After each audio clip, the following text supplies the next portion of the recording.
என்ன உதயநிதினா பெரிய கிளாப் உங்களுக்கு, சூப்பரா பண்றீங்க. ஏன்னா இது உங்க ஆட்சி நினைச்சு பண்ணிட்டு இருக்கீங்களா, இல்ல ஆட்சியில இல்லனாலும் நம்ம மக்களுக்கு நல்லது பண்ணணும்னு நினைச்சு பண்ணிட்டு இருக்கீங்களான்னு எனக்கு தெரியல. இதுல ஏன் நான் சொல்றேன்னா மக்களே, நேத்து வந்து ஒரு கோயம்புத்தூர்ல ஒரு குழந்தையோட உயிர் போனதை பத்தி இப்போ வரைக்கும் பரபரப்பா பேசப்பட்டு இருக்கு. நேத்து நைட்டு சென்னையில 9 வயசு பெண் பிள்ளைய காணணும் கம்ப்ளைண்ட் ஃபைல் பண்ணிட்டாங்க. இப்ப வரைக்கும் அந்த குழந்தைய தேடிட்டு தான் இருக்காங்க, இன்னும் கிடைக்கல. ஆனா கம்ப்ளைண்ட் எடுத்து அதுக்கான ப்ராசஸ் என்னவோ அது போயிட்டு தான் இருக்கு. ஆனா நேத்து ஒரு விஷயம் நடந்ததை பத்தி, இவனுக்கு தான் நாங்க ஓட்டு போட்டு ஜெயிக்க வச்சோமா, இவன் நல்லது பண்ணிட்டானா, இவன் அது பண்ணிட்டானா இது பண்ணிட்டான்னு எவ்வளோ பேர் பேசிட்டு இருக்கீங்க இதே சோசியல் மீடியால.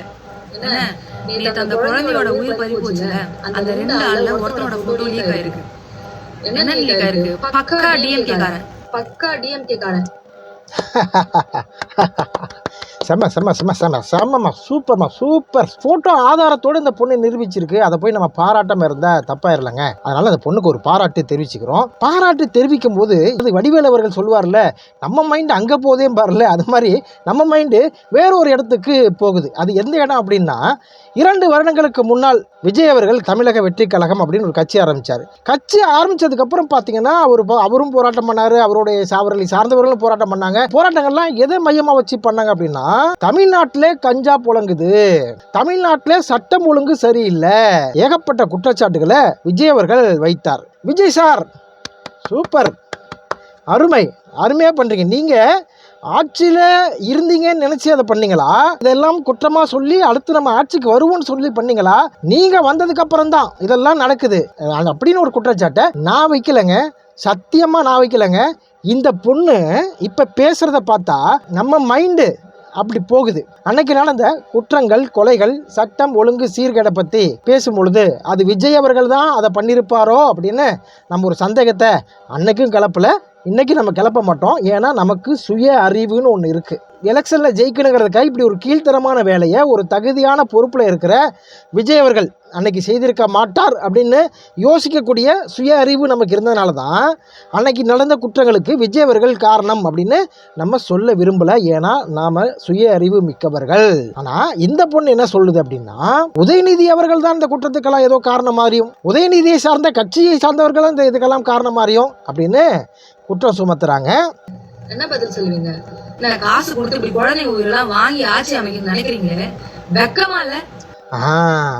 இப்படி குழந்தைகள் உயிரெல்லாம் பலி கொடுத்து ஆட்சி அமைக்கணும்னு நினைக்கிறீங்களே, வெக்கமா இல்லை அப்படின்னு இந்த பொண்ணு கேட்குறத பார்த்தா கண்டிப்பாக நமக்கு வெக்கமாக தான் இருக்குங்க. ஏன்னா பெண்களை உயர்வாக பேசும் இந்த தமிழ்நாட்டில் இப்படி தரமான பெண்களும் இருக்கிறாங்கன்னு நினைக்கும் பொழுது கண்டிப்பாக வெக்கமாக தான் இருக்குது. ஏன்னா இவங்க ஒரு ஃபோட்டோ ஒன்று பகிர்ந்திருக்கிறாங்க. இந்த ஃபோட்டோ ஏஐயால் உருவாக்கப்பட்ட ஃபோட்டோ. இந்த புகைப்படத்தில் எந்த டீட்டெயில் இல்லை, எந்த தொலைக்காட்சி ஒளிபரப்புச்சின்னு ஒன்று இருக்கணும், இல்லை தொலைக்காட்சி வேண்டாம், எந்த யூடியூப் சேனல் அப்படிங்கிற யூடியூப் சேனல் நேம் ஆகுது இதில் வந்து இந்த புகைப்படத்தில் இடம்பெற்றிருக்கணும். யூடியூப் சேனலோட லோகோவும் இதில் இடம்பெறலை, மெயின் ஸ்ட்ரீம் மீடியாவோட லோகோவும் இதில் இடம்பெறலை. ஏதோ ஒன்று குத்து மதிப்பாக வச்சுட்டு ஒரு ஃபோட்டோவை உருவாக்கி, ஒரு கலைஞர் ஃபோட்டோ வச்சுட்டு கலைஞர் ஃபோட்டோவை இவர் வணங்குற மாதிரி ஒரு ஃபோட்டோவை வந்து இவங்க வந்து ஏஐ மூலமாக உருவாக்கிட்டு, அதாவது ஆதாரத்தோட குற்றச்சாட்டு சொன்னால் பரவாயில்ல, ஆதாரமற்ற ஒரு குற்றச்சாட்டை இந்த பெண் வந்து சொல்கிறாங்க. அதுவும் ஒரு ஏஐ புகைப்படத்தை பற்றி சொல்கிறாங்க. என்னடா இது வந்து 13 நாள்ல ஒரு நாள்ல இத்தனை குழந்தைங்க காணாம போதே, இத்தனை உயிர் போதேன்னு யோசிச்சுட்டு இருந்தோம். ஆனா அது எல்லாத்துக்கும் காரணம் நீங்களா இருக்கும்னு எங்களுக்கு தெரியும். ஆனா இவ்ளோ பப்ளிக்கா வந்து மாட்டி இப்படி காரி துப்புவாங்க மக்கள் உங்களுக்கு எங்களுக்கு தெரியாம போய். இதுக்கு எல்லாம் காரணம் நீங்களா இருப்பீங்கன்னு எங்களுக்கு தெரியும். மக்கள் எல்லாம் காரி துப்புறது தெரியாம போயிருச்சு அப்படின்றாங்க. எந்த மக்கள் காரி துப்புனாங்க? இப்படி போய் தகவலை நீங்க பரப்புறத பார்த்துட்டு மக்கள் காரி துப்புறாங்க உங்க கமெண்ட்ல. ஒரு தனி மனுஷன் ஆட்சி அமைச்சு 13 நாள்ல எவ்வளவு நல்லதை வந்து பண்றாரு. ஒரு தனி மனிதன் ஆட்சி அமைச்சு என்ன நல்லது பண்ணிட்டாரு? தலைமைச் செயலகத்துல சாப்பாடு எடுத்துட்டு வந்து சாப்பிட்றதா, தன்னுடைய சேருக்கு பின்னாடி இருக்கிற வெள்ளை துணியை எடுக்கிறதா, இல்லை மக்கள் போக்குவரத்துக்கு தடை இருக்கக்கூடாதுன்னு சொல்லி மக்கள் செல்லும் பாதையை பாதி அடைத்து தலைமைச் செயலகத்தை வந்துட்டு வீட்டுக்கு போறாரு, அதுவா? என்ன நல்லது செஞ்சுட்டார் விஜய் அவர்கள்? குற்றங்களை தடுத்துட்டாரா? நடக்கிற கற்பழிப்புகளை தடுத்துட்டாரா? கஞ்சா விற்பனையை தடுத்துட்டாரா? இந்த தவறுகள்லாம் நடக்கக்கூடாது அப்படின்னு புதிய சட்டத்தை விஜய் அவர்கள் ஏற்றி விட்டாரா? ஆட்சிக்கு வந்து 10 நாள் தான் ஆகுது. தனி மனிதனா ஒருத்தர் வந்து ஆட்சிக்கு வந்து 10 நாள். தனி மனிதன் எப்ப தெரியுமா? தன்னந்த நீ ஆளு நீ ஏழை நம்ம பாருன்னு பாடினார்ல, அன்னைக்கு வேணா அவர் தனி மனிதனா இருந்திருக்கலாம். ஆனாலும் அப்பயும் அவர் தனி மனிதன் இல்ல. அவருக்கு பின்னாடி அவருடைய கட்சி நிர்வாகிகள் இருந்தாங்க, அவருடைய கட்சி தொண்டர்கள் இருந்தீங்க, அவருடைய தீவிர ரசிகர்கள் இருந்தீங்க. இன்னைக்கு அவர் தனி மனிதன் கிடையாது. அவர் கையில அரசாங்கம் இருக்கு. சட்டம் ஒழுங்கை பாதுகாக்க வேண்டிய காவல்துறை விஜய் அவர்கள் கையில் இருக்கு. அதை வைத்து அவர் என்ன வேண்டுமானாலும் செய்யலாம். ஏன் செய்யல? ஏன்னா அவரால் செய்ய முடியாது. சட்டத்தை நெறிமுறைப்படுத்துவதற்கு ஒரு வழிமுறை இருக்கிறது. அந்த வழிமுறைப்படி தான் அவர் செயல்பட முடியும். என்ன சொன்னாரு? நான் வந்த முதல் நாள்ல இருந்தே இத்தனை அநியாயங்களையும் நான் தடுத்து நிறுத்துவேன் சொன்னார்லே, செய்தாரா? அப்போ நீங்கள் என்னென்ன குற்றச்சாட்டுகள் எல்லாம் அன்று ஆளும் கட்சி மேல வச்சிருந்தீங்களோ அந்த குற்றச்சாட்டுகள் இன்னைக்கு நிகழுது. அப்ப இன்னைக்கு நிகழும் பொழுது நீங்க என்ன சொல்றீங்க? 10 நாள் தான் ஆகுது, 15 நாள் தான் ஆகுது. என்னங்க 10 நாள் தான் ஆகுது, 15 நாள் தான் ஆகுது? கணவன் மனைவி திருமணம் ஆகுது, திருமணமாகி 1 நாள் 2 நாள் தான் ஆகுது. 2வது நாள் வந்து அந்த மனைவியை வந்து அவர் அடித்து கொலை செய்து விட்டார், இல்லைன்னா அடித்து ஏதோ ஒரு வகையில ஊனம் பண்ணிட்டாரு, நமக்கு ரத்தம் வந்துருச்சு, ஏதோ ஒரு காயம் வந்துருச்சு, அதுக்காக 2 நாள் தான் ஆகுது. ஏமா அவங்க மேல குற்றச்சாட்டு சொல்றீங்க? அவர் இன்னும் புரிதல்லாம் வரணும். அவர் 6 மாசம் 1 வருஷமா ஆகும் புரிதல் வர்றதுக்கு.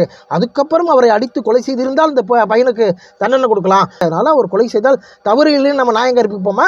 2 நாள் ஆன பொழுதும் ஒரு கணவன் ஒரு மனைவியை கொலை செய்தாலும் கொலைதான். அப்போ குற்றங்கள் ஒண்ணுதான், அப்ப தண்டனைகள் ஒன்றுதான். இப்போ இன்னைக்கு பாத்தீங்கன்னா, இன்னைக்கு நியூஸ் பாத்தீங்கன்னா திமுக ஆதரவாளர் என்று சொல்லப்படுகிறது. இந்த நிலையில் இன்ஸ்டாகிராம் சமூக வலைதள மக்கள் எல்லாம் இவர் அக்கௌண்ட் வைத்து அரசியல் கட்சி சம்பந்தமாக பேசுவீர்கள். குறிப்பாக நடந்த சம்பவத்திற்கு முழுமையாக முதல்வரை தொடர்புபடுத்தி பேசுவது என்பதும், அது மட்டுமின்றி மிகவும் ஆபாசமான வார்த்தைகள் பேசுவது என்பதும், தற்பொழுது நெல்லை மாநகர காவல்துறையினர் தற்போது பாளையங்கோட்டை காவல் நிலையத்தில் இவர் மீது 4 பிரிவுகளில் இந்த ஜேம்ஸ் மீது 4 பிரிவு வழக்கு பதிவு செய்து தற்போது அவரை கைது செய்திருக்கிறார்கள். கோவை சிறுமி கொலை செய்யப்பட்ட வழக்கு இருக்கு இல்லையா, அந்த வழக்கை ஏதோ ஒரு மூலையில ஒரு ராஸ்கல் அவனுடைய சுய அரிப்பின் காரணமாக ஒரு பெண்ணை கற்பழித்து நாசம் பண்ணி கொலை பண்ணியிருக்கான். ஒரு தனி மனித ஒழுக்கமின்மையை காட்டக்கூடிய ஒரு குற்றம். அந்த குற்றம் நிகழ்ந்துருச்சு. அந்த குற்றம் நிகழ்ந்ததுக்கு விஜய் அவர்களை சம்பந்தப்படுத்தி பேசியிருக்காரு. பேசுனதுக்கு இன்னைக்கு காவல்துறை அவரை வந்து கைது பண்ணியிருக்காங்க. கரெக்ட், நியாயமான விஷயம். இதை பாராட்டி தான் ஆக வேண்டும். அது திமுக காரனா இருக்கட்டும், அதிமுக காரனா இருக்கட்டும், தவேக காரனா இருக்கட்டும், எந்த கொம்மனவனா இருக்கட்டும், அவதூறு பரப்புபவன் கைது செய்யப்பட வேண்டும் என்பதில் எந்தவித மாற்று கருத்துமே இல்லை.